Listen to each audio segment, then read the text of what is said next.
আজকে আমরা নিয়ে এসেছি হাতে মাখা খিচুড়ি। এটার প্রধান উপাদান হলো হাত ভালোভাবে ধুতে হয়।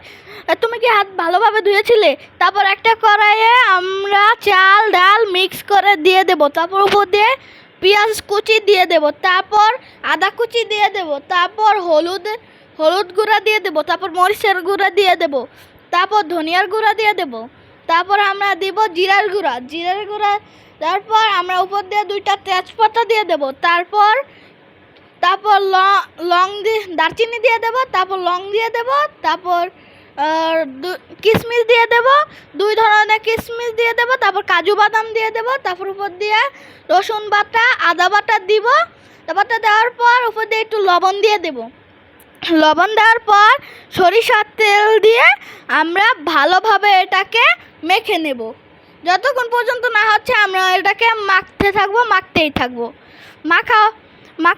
মাখা হয়ে গেলে এটার উপরে আমরা মরিচ দিয়ে দেব, কাঁচা মরিচ।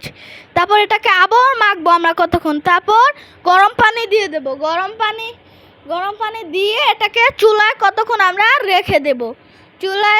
চুলায় রেখে দেব। তারপর কতক্ষণ পর আবার আমরা একটু নাড়বো যাতে পোড়া না লেগে যায়। তারপর আমরা নাড়তে থাকবো।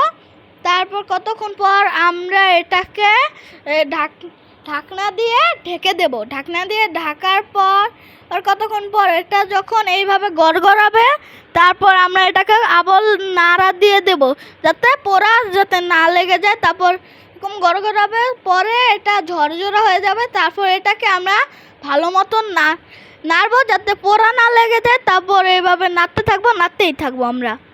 তারপরে হয়ে গেলে এটাকে প্লেটে উঠিয়ে নেব। Bye bye.